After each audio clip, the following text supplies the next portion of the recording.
레위기 17장. 여호와께서 모세에게 말씀하여 이르시되 아론과 그의 아들들과 이스라엘의 모든 자손에게 말하여 그들에게 이르기를 여호와의 명령이 이러하시다 하라. 이스라엘 집의 모든 사람이 소나 어린 양이나 염소를 진영 안에서 잡든지 진영 밖에서 잡든지 먼저 회막문으로 끌고 가서 여호와의 성막 앞에서 여호와께 예물로 드리지 아니하는 자는 피 흘린 자로 여길 것이라. 그가 피를 흘렸은즉 자기 백성 중에서 끊어지리라. 그런즉 이스라엘 자손이 들에서 잡던 그들의 제물을 회막문 여호와께로 끌고 가서 제사장에게 주어 화목제로 여호와께 드려야 할 것이요, 제사장은 그 피를 회막문 여호와의 제단에 뿌리고 그 기름을 불살라 여호와께 향기로운 냄새가 되게 할 것이라. 그들은 전에 음란하게 섬기던 순염소에게 다시 제사하지 말 것이니라. 이는 그들이 대대로 지킬 영원한 규례니라. 너는 또 그들에게 이르라. 이스라엘 집 사람이나 혹은 그들 중에 거류하는 거류민이 번제나 제물을 드리되 회막문으로 가져다가 여호와께 드리지 아니하면 그는 백성 중에서 끊어지리라.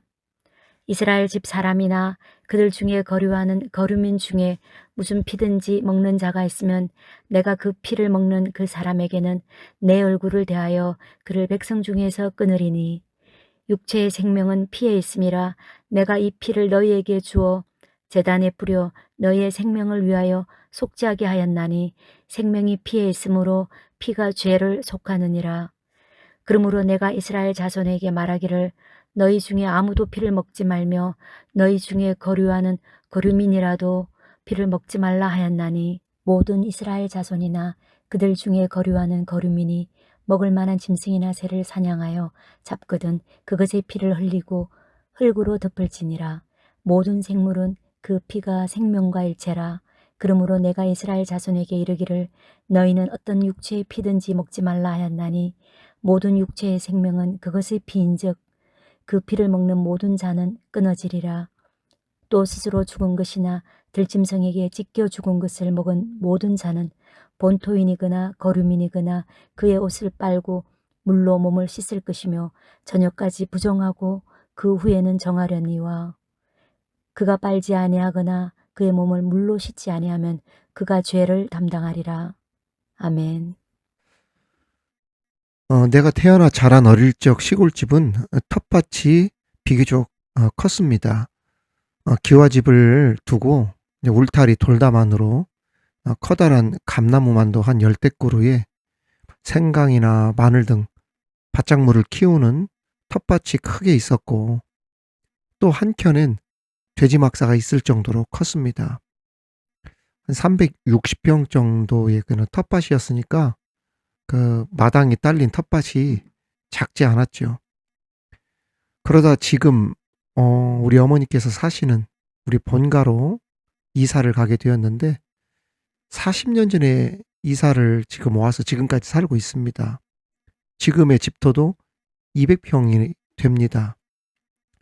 보통 시골집 마당이 넓은 이유는 추수를 한 다음에 또 집으로 가져와서 또 집에서 또 양근을 하거나 뭐 타작을 하거나 또 그러한 추수한 것들을 저장을 해야 되기도 했고, 또 그러한 타작을 하고 남은 그러한 부유물들 가운데 그 짐승에게 먹이는 그러한 사료 대용의 먹이들이 막 나오잖아요. 집갈이라든지 아니면 콩 타작하고 난 이후에 그러한 콩대라든지 이런 것들을 사료랑 넣어서 짐승을 먹이기도 하고 막 그랬었죠.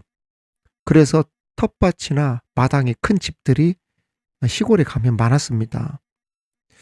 아무튼 우리가 돼지막사의 돼지를 한 30여 마리 키웠는데, 제가 초등학교 때죠. 80년 전후에 크게 그 우리나라에 돼지 파동이 한번 난 일이 있었습니다. 그때 돼지값이 폭락을 하면서 그 일부를 그냥 우리가 막 소위 덤핑이라고 하죠. 막 그냥 싼 값에 팔아 넘기기도 했지만 그 넘기는 값이 너무나 말도 안 되는 그러한 싼 가격에 넘기다 보니까 차라리 집에서 돼지를 잡자 해가지고 남은 그 돼지들을 어쩔 수 없이 집에서 도축하는, 잡는 일이 있었습니다. 제가 그 돼지 도축하고 막 그럴 때 옆에서 막 도와드렸었죠.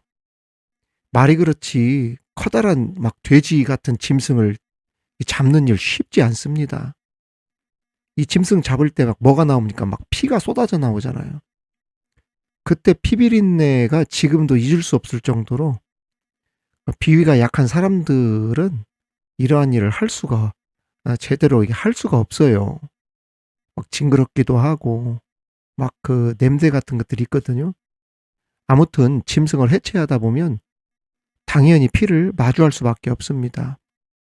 그런데 우리는 뭐 돼지 파동 나서 어쩌다 한번 짐승을 잡지만 이스라엘에서 짐승을 어떻게 잡습니까? 매년마다 막 그 각자 자기의 속죄를 위해서 막 짐승을 잡았잖아요. 그것도 막 작은 짐승도 가지고 막 황소도 잡고 막 염소, 양 막. 그러니까 이러한 일들이 흔한 일이자 수많은 제물들이 드려졌기 때문에 뭐 피의 양이라고 하는 것은 어마어마했을 것은 불을 보듯 뻔합니다. 그런 거 보면 그 제사장들이 정말 대단한 거예요. 그 레위 지파 사람들이 말입니다. 우리 어릴 때 우리 목사님들은 지금은 장례식장이 있어서 다 장례식장에서 염하고 뭐 시신 뭐 닦고 뭐 장례 막 다 치르잖아요. 예전에는 그거 누가 한지 아세요? 성도들 목사님이 했어요. 목사님. 목사님들이 다 염했어요. 부모님들 다 염하고 그래서 그러한 전통으로 예배를 지금은 많이 줄였지만은 5번, 6번 예배를 드리는 이유가 뭔 줄 아세요? 처음부터 마지막까지 목사님이 관장을 했기 때문에 그러한 전통이 예배로도 이어져서 그냥 예배, 임종 예배부터 그다음 화장 예배까지 다 드리는 거죠. 목사님들의 수고가 엄청난 거예요. 엄청난 거예요. 그러한 일들을 장로님들과 함께 했었죠. 물론 지금의 장로님들이 수고한 일들도 많이 있지만 예전에 우리 아버지 때 장로님들의 그 수고와 비교해 보면 우리 아버지 때 그 장로님들의 그러한 당회원으로서의 그 수고는 말로 할 수 없을 정도로 정말 존경을 정말 많이 받았던 그러한 기억들이 있어요. 그래서 저희 아버지께서도 서울 쪽으로 오셔서 한때 입원하셨을 때 막 성도들이 그 박장로님 비어있는 그 예배의 자리 있잖아요. 항상 장로님들이 앉는 자리 보고 성도들이 많이 울었대지 않습니까? 그리고 교회의 아버지가 돌아가신 것처럼. 그래서 저만큼 저보다 더 슬퍼하면서 성도들이, 왜냐면 그냥 장로님이 아닌 그냥 아버지 같은 느낌이 있었단 말이죠. 그런데 지금은 어때요? 물론 계시기도 하지만 말입니다. 아무튼 레위기 17장은 하나님 앞에 제사를 드릴 때 피를 어떻게 처리할 것인가에 대한 그 피에 대한 규례를 우리들에게 가르쳐 주고 있습니다. 한마디로 말하면 피에 대한 합당치 못한 사용을 조심하라, 경계하라는 그러한 말씀입니다. 피에 대한 규례의 핵심을 요약하면 크게 2가지입니다. 첫째는 피는 신성한 것이다, 거룩한 것이다는 것입니다. 피가 왜 신성한가? 아주 중요한 대표적인 말씀이 있죠. 오늘 11절 말씀 보면 육체의 생명은 피에 있음이라. 내가 이 피를 너희에게 주어 제단에 뿌려 너희의 생명을 위하여 속죄하게 하였나니 생명이 피에 있으므로 피가 죄를 속하느니라 그랬어요. 여기 보면 생명이 어디에 있다? 피에 있다고 했어요. 피에 생명이 있다는 것입니다. 그 생명은 하나님으로부터 온 것이고 하나님께 속한 것이기에 우리는 피를 소중히 관리할 필요가 있다는 것입니다. 어떻게 그러면 관리할 것인가? 그 제사할 때 피를 아무 데서나 흘려서는 안 된다, 이렇게 말씀하고 있어요. 3절 4절에 보면 피를 아무 데서나 흘리는 사람을 피 흘린 자로 여기겠다. 피 흘린 자를 다른 말로 하면 살인자로 여기겠다 했어요. 아무 데서나 피를 잘못 관리해서 막 흘리고 다니거나 함부로 그렇게 해서는 안 된다는 겁니다. 피를 흘릴 수 있는 곳은 딱 한 군데 어디냐? 회막문 앞입니다. 여러분 잘 기억하세요. 어디요? 회막문입니다. 회막은 하나님을 만나는 곳입니다. 이 회막은 성막이죠. 이 회막문, 성막문 앞에 제물을 끌고 와서 하나님 앞에서 합법적인 제사를 드릴 때에만 피를 유일하게 흘렸다는 것입니다.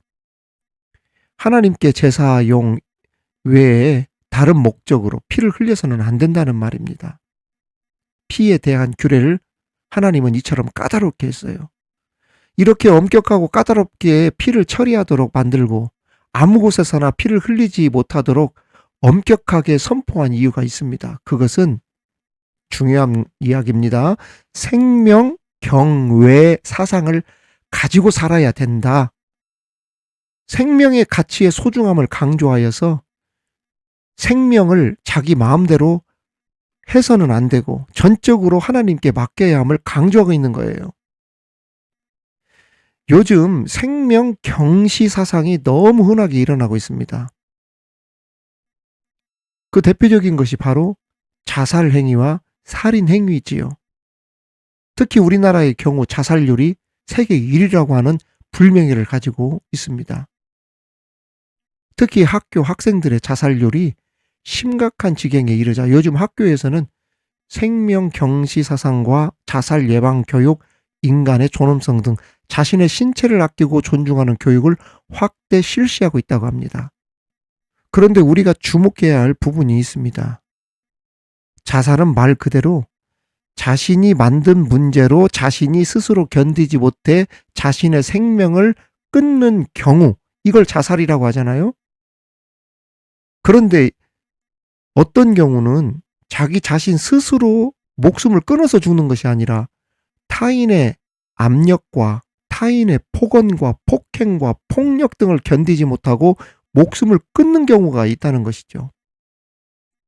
사회학적인 관점에서 볼 때 타인의 폭력과 폭행, 압력을 견디지 못하다 죽는 자살을 자살로 규정하지 않고 있습니다. 사회학에서 관점에서는요. 뭐라고 이야기하냐면 사회적 타살이다. 이렇게 규정하고 있다는 점을 우리는 주목해야 합니다. 그러므로 자살한 사람들에 대해서 단박에 나쁘다, 정죄하고 그렇게 함부로 단정짓는 태도, 이것은 옳지 않습니다. 얼마나 힘들었으면 그러한 극단적인 선택을 했을까라고 하는 극렬한 태도로 가족들을 끌어안아주고 남은 유족들을 치유할 수 있는 태도를 그리스도인들은 가져야 된다는 이야기예요. 얼마 전에 그 창원시 모 여성 의원이 자기 스스로 SNS에다가 꼴통이라고 썼더만요. 꼴통이면 의원을 하지 말아야지. 이태원 유족들 눈에 넣어도 아프지 않을 그 어린 자녀들을 잃은 그 부모들에게 자식의 죽음으로 돈 장사를 헤쳐먹으려고 한다는 그러한 말로 명예훼손 걸려서 모든 그 유족들에게 지급하라 1억 5천만 원인가요? 그 실형을 받지 않았어요. 그런데 이번에도 그 실형을 받았으면은 자숙할 줄 알고 그래야지. 또 악담을 퍼부어 가지고 사회적 물의를 일으키고 있지 않습니까? 참 그 입버릇은 잘 못 고치는 것 같아 보면. 그리스도인들은 이러한 태도를 절대 가져서는 안 돼요. 특히 생명 경시 사상은 작은 데서부터 시작됩니다. 가장 대표적인 것이 바로 폭언입니다. 그렇습니다. 생명 경시 사상이라고 하는 것은 뭐 큰 데서 시작하지 않아요. 아주 작은 데서부터 시작돼져요. 그 가장 대표적인 것이 폭언입니다. 폭언. 험담, 폭언, 악담 이런 데서 시작이 되는 거예요. 우리나라의 경우 폭언의 강도가 타의 추종을 불허할 정도로 세계적으로 유명합니다. 우리나라 어린아이부터 어른까지 열받고 싸우면 바로 튀어나오는 말이 서슴지 않고 죽여버리겠다 이런 말 하는 사람들이 막 많이 있습니다. 너 죽어, 죽을 줄 알아, 죽여버리겠어, 너 죽고 다 죽자 막 이런 말이죠. 이러한 것들도 사실 생명 경시에서 비롯된 말이기도 합니다. 이런 말에서부터 시작이 되는 거예요. 아무튼 생명은 우리 마음대로 내 마음대로 할 수 있는 것이 아닌 전적으로 하나님께 속한 것임을 알고 생명을 귀하게 여기고 다른 사람의 생명도 귀하게 여길 줄 아는 우리 모두 다 되기를 바랍니다. 두 번째로는 피는 먹지 말라 이렇게 말씀하셨습니다. 레위기 17장 오늘 말씀 10절에 보면 이스라엘 집사람이나 그들 중에 거류하는 거류민 중에 무슨 피든지 먹는 자가 있으면 내가 그 피를 먹는 그 사람에게는 내 얼굴을 대하여 그를 백성 중에서 끊으리니 라고 말씀하셨죠. 피를 먹지 말라는 규례가 왜 생겼는지를 아는 것이 매우 중요합니다. 본래 피를 먹지 말라는 말은 레위기에서 처음 나온 말이 아닙니다. 창세기 9장 4절에 보면 그러나 고기를 그 생명되는 핏째 먹지 말 것이니라 이렇게 되어 있습니다. 본래 하나님께서는 인간을 창조하시고 처음 주셨던 음식이 동물이 아닌 식물이었습니다. 그런데 노아의 홍수 이후에 자연에 대한 큰 두려움을 인간이 갖게 되었고 또한 홍수 사건을 경험하고 난 이후에는 먹을 것도 마땅치 않았습니다. 그래서 하나님께서 그 육식을 허용하셨습니다. 그래서 육식이 시작된 거예요. 그런데 하나님께서 육식을 허용한 이후에 염려하신 것이 하나 있었는데 그것이 무엇이었냐면 고기를 먹다 보면 사냥도 많이 하게 되고 나중엔 동물이 아닌 인간도 함부로 죽이는 생명 경시가 일어날 수 있었기에 우리 하나님께서 미리 예비하여서 고기를 생명되는 핏째 먹지 말라 이렇게 말씀하셨던 것입니다. 창세기 9장 6절에도 보면 다른 사람의 피를 흘리면 그 사람의 피도 흘릴 것이니 이는 하나님이 자기 형상대로 사람을 지으셨음이니라. 만약 다른 사람의 피를 흘리는 자는 그 사람도 피를 흘려 죽어 마땅하다는 그러한 말씀인데 결국 이 말씀이 주는 것이 무엇입니까? 피를 흘리지 말라는 거예요. 생명은 소중하게 지켜라. 그 말씀이 이곳에 숨어 있다는 말입니다. 그런데 이 말씀을 하나님의 의도를 제대로 알지 못한 채 문자 그대로 순종하는 이단이 있는데 그것이 바로 여호와 증인입니다. 여호와 증인은 피를 먹지 말라는 이유로 무엇까지 거부합니까? 수혈까지 거부해요. 죽어가고 있는 한 사람에게 지금 현재 피가 필요한데 수혈을 하지 않는 거예요.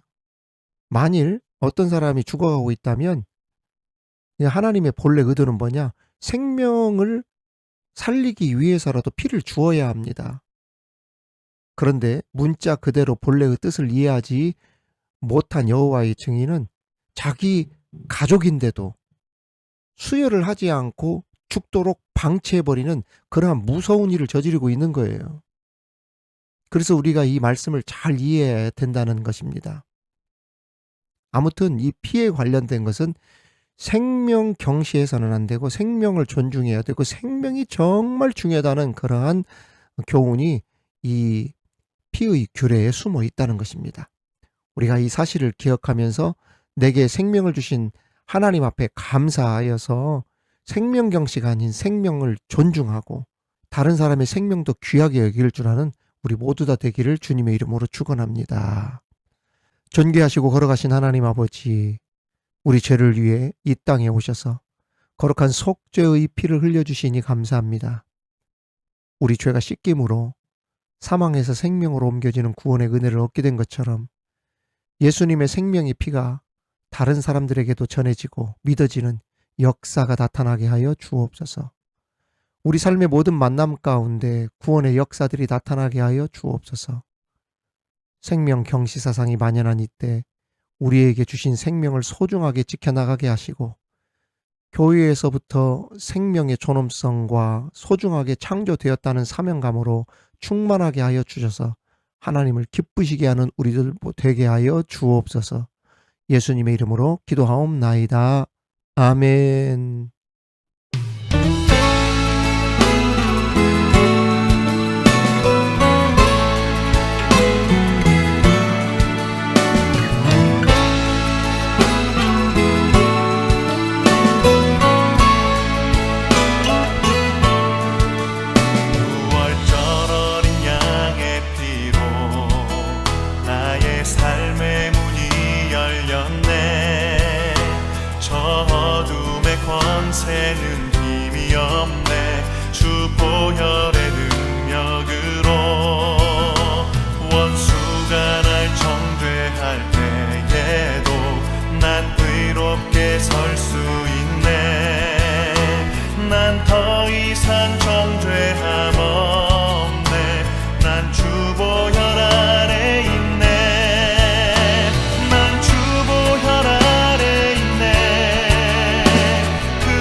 죄함 없네. 난 주보혈 아래 있네. 난 주보혈 아래 있네. 그 피로 내 죄 사했네. 하나님의 그 날 거룩해 하시었네.